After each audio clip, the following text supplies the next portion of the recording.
Hello everyone, in this week's video I will be talking about gum disease. I will be touching on reversible as well as irreversible gum disease. Okay, and before I get into that, I just want to say, guys, please remember to take everything that I say with a pinch of salt, because I'm just giving generalized information. I'm not giving information that is specific to each individual. Okay, all right. So let's get into it. I'm out of breath.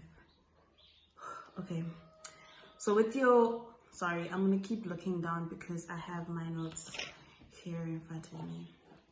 So basically with gum disease, I'm gonna start with what healthy gums should look like. Okay, so, and that's the whole point of actually just looking after your mouth. You wanna have healthy gums, you wanna have healthy teeth and just an overall healthy mouth. Okay, so yeah, so the purpose of this video is actually just to give you guys pointers on what to look out for if you do suspect that something is wrong. Okay, so with healthy gums, they should be pale pink or pigmented. So they can either just be pale pink, just pigmented, or pale pink as well as pigmented. If you're black and you do have dark gums, there's nothing wrong with you. It's just pigment, okay? It's melanin. It's normal. You don't have to have just pink gums. I know I have like a bit of pigment on my gums as well, and that's completely normal. What's not normal is when your gums are actually red or coral pink, I think. Like a dark pink. Like salmon pink, okay. That's light. That's okay. But if they're dark or they look red, then that means that there's something happening there. That's actually like a sign of swelling or inflammation in that area. That's not normal. Okay, so they should be knife edged, and by that I mean that if you look here on my model,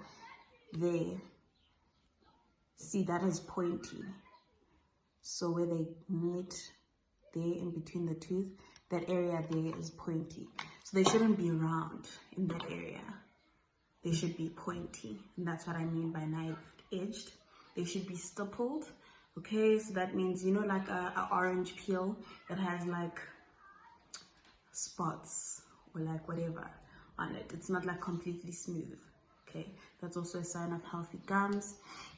They should be flat, so your gums should never like be puffy or soft, and they should be firm as well. So they should be flat and firm. So they should never be like puffy or not flat.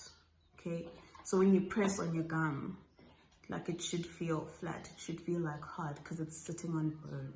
Okay, so if it feels like it's too soft, then, and it actually hurts, probably will hurt if you press it, and if it's soft, then you know that there's a problem. Okay, so with reversible gum disease, otherwise known as gingivitis, which is basically inflammation of the gums, you'll basically have symptoms like red gums, bleeding on brushing, bad breath, halitosis.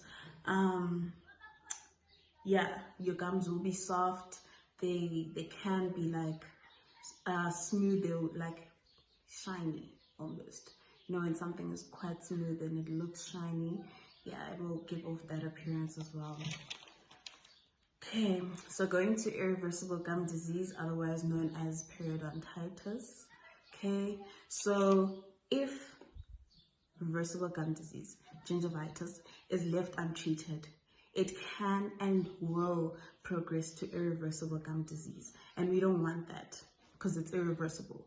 Once it's at that point, then we can't take it back. I mean, we can stop the progression of the disease, but we cannot reverse it. You'll never have you can have a healthy mouth, but you'll never have a non-diseased mouth again. You'll always be a perio patient. So once you're a perio patient, you'll always be a perio patient for the rest of your life. So we want to prevent this from happening, and I'll tell you how to do that now. And I'm pretty sure you guys know how, right? Because we've spoken about this. Okay, so anyway, so with periodontitis, wow, butchered it. periodontitis. Basically, same symptoms. Oh no, sorry. Where's my head? Okay, so with perio, how it's different with gingivitis is that now the disease has spread to the supporting tooth structures. So again, your teeth are sitting in bone. They're not, I don't know, they're sitting in bone covered in gum, right? So when disease gets to the point of perio, that means that it is attacking the bone and everything else, helping the tooth to be stable, basically, right? So all your ligaments and, you know, basically everything that's holding the tooth to the bone like this, say this is your tooth and this is the bone, everything that's holding the bone like this is now it's being attacked by all the bacteria causing disease causing bacteria. Okay, so it's basically, yeah, it's killing everything that's supporting the tooth structure. I hope I'm making sense because I feel like I'm rambling. But anyway, so yeah, with that, the symptoms that you will get, obviously, bleeding gums. They bleed easily when you brush. You can even experience pain, puffiness of the gums. They're red, they are rounded, stuff like that. Chronic bad breath.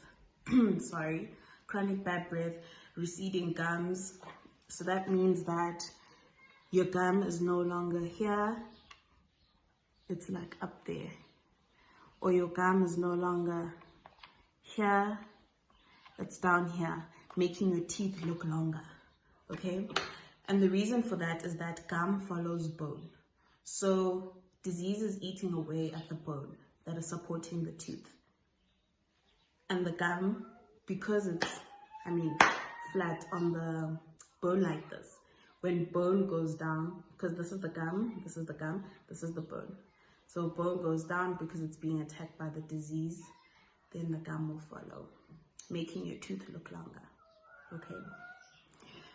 And because of that, your teeth will become mobile, so they'll become loose, yeah. Okay, so the causes and risk factors for gum disease are basically poor oral hygiene, which is why I'm always talking about, which is why I'm here basically, which is why I created this platform to make this information really easy for you guys so that, it's accessible, you know, and you guys know where to go if you have any questions, anything basically to help you guys look after your mouths properly.